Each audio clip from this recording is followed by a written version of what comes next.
డిక్లరేషన్లు ఎందుకు అమలు చేయవు?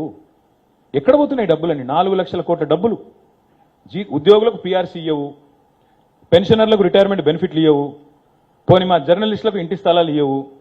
అన్నీ నువ్వే కదా ఇచ్చిన హామీలు. ఏది అమలు చేయలేదు ఇప్పటివరకు. ఏ ఒక్కటి మీరు ఇచ్చింది 420 హామీల్లో.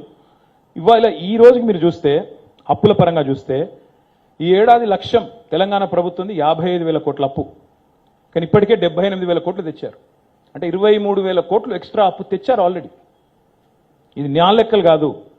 మీరు కావాలంటే దీన్ని నన్ను you can hold me to scrutiny, you can call any of the financial experts, మీరు పిలవండి, నేను కూడా వస్తాను. ఇవన్నీ కూడా కాగ్ ఆడిటెడ్ లెక్కలు. ఇంకా దరిద్రమైన పరిస్థితి ఏంటంటే, నాకు ఇక్కడ కాగ్ది కూడా సమాచారం ఉంది, మీకు ఇస్తాను కావాలంటే. I leave the entire set with press club, you can cross check me. ఎంత పచ్చి అబద్ధాలు ముఖ్యమంత్రి డిప్యూటీ సీఎం చెప్తున్నారంటే, మీరు తెచ్చిన అప్పుకు మిత్తిలు కట్టడానికే సరిపోతుంది అంటాడు.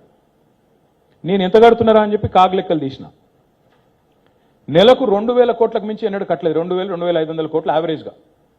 కానీ చెప్పేది ఎట్లా చెప్తున్నారు? నెలకు 6,000 కోట్లు. థ్యాంక్ యూ రమేష్ భాయ్. నెలకు 6,000 కోట్లు అని అబద్ధాలు, పచ్చి అబద్ధాలు. 6,500 కోట్లని కాగు చెప్పేది ఒకటి, ఈ కాకి లెక్కలు ఒకటి, వీళ్ళవి కాంగ్రెస్ లెక్కలు ఒకటి. ఇంకా నేను చెప్పాలంటే చాలా ఉంది, కానీ నేను ఎక్కువ ఇంకా ఈ లెక్కల జోలికి పోను. కానీ ఒకటి మాత్రం పక్కా, ఇవాళ తెలంగాణకు మళ్ళీ ముప్పు పొంచి ఉంది. కాంగ్రెసు ఇవాళ ఎట్లా తయారైందంటే, ఈ రాష్ట్రంలో మోడీ గారు తానా అంటే వీళ్ళు తందానా అంటున్నారు. మా మెడ మీద కత్తి పెట్టి ఆనాడు మీరు మోటార్లకు మీటర్లు పెడతారా సస్తారా, లేకపోతే 30,000 కోట్ల లోను నేను ఇవ్వము, ఎఫ్ఆర్బిఎం లిమిట్స్ పెంచము అంటే కేసీఆర్ గారు అది వదులుకున్నారు. కానీ ఇవాళ రేవంత్ రెడ్డి గారి ప్రభుత్వం ఆర్డీఎస్ఎస్ అనే స్కీమ్లో చేరింది. చేరడం వల్ల ఏం చెప్తుంది ఇప్పుడు వాళ్ళు? మేము పెట్టము మోటార్లకు మీటర్లని ముఖ్యమంత్రి గారు పైకి చెప్తున్నారు. కానీ ఏం చెప్తున్నారు? ట్రాన్స్ఫార్మర్లకు పెడతామని చెప్తున్నారు. ఈ రాష్ట్రంలో ఈరోజు 5 లక్షల ట్రాన్స్ఫార్మర్లు ఉన్నాయి, 30 లక్షల మోటార్లు ఉన్నాయి, వ్యవసాయ మోటార్లు నేను చెప్పేది. అంటే ప్రతి ట్రాన్స్ఫార్మర్ కింద 6 మోటార్లు ఉన్నాయి. ఇవాళ 6 మోటార్లకు ఒక మీటర్ పెడతా అని చెప్తున్నాడు రేవంత్ రెడ్డి. రేపు కొద్ది కాలం పోతే 6 మోటార్లకు కాదు 3 మోటార్లకు అంటాడు. ఆ తర్వాత మోటార్కో మీటర్ పెడతా అంటాడు. ఎందుకంటే ఈయన మాటలు ఎవరు నమ్ముతారు? చివరి గింజ ధాన్యం కొంటా అన్నాడు, చివరి దాకా ప్రతి చివరి గింజ కొంటా అన్నాడు. తొలి గింజనే కొనలేదు కదా నువ్వు సరిగ్గా. 6 కాలం కష్టపడి రైతులు పండిస్తే 60 రోజులు ధాన్యం కొనుగోలు కేంద్రాల్లో ఇవాళ దిక్కులు చూడాల్సిన పరిస్థితి ఈ రాష్ట్రంలో. కళ్ళకద్దుకుని ధాన్యం కొనే ప్రభుత్వాన్ని వదులుకొని ఇవాళ కాళ్ళు పట్టుకున్నా ధాన్యం కొన అంటున్న ప్రభుత్వాన్ని తెచ్చుకున్నాం ఈ తెలంగాణలో. అందుకే ముప్పు పొంచి ఉంది అంటున్నా. మోటార్లకి మీటర్లు పెట్టే ప్రభుత్వం రైతు డిస్కమ్ అట. రైతు డిస్కమ్ అయింది అసలు భారతదేశంలో ఎక్కడ లేని రైతు డిస్కమ్ ఇక్కడ ఎందుకండి? కేసీఆర్ గారు ఏ రైతు డిస్కమ్ పెట్టకుండా 24 గంటల ఉచిత కరెంట్ ఇవ్వలేదా? రైతులకి నాణ్యమైన కరెంట్ ఇవ్వలేదా? వ్యవసాయ మరి దిగుబడులు ఇబ్బడి ముబ్బడిగా పెరగలేదా? భారతదేశంలో నెంబర్ 1 తెలంగాణ కాలేదా?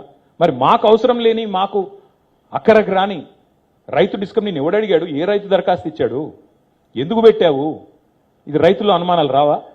నువ్వు మోటార్లకు మీటర్లు పెట్టే బ్యాచ్ అని పక్కా తెలుసు రైతులకి.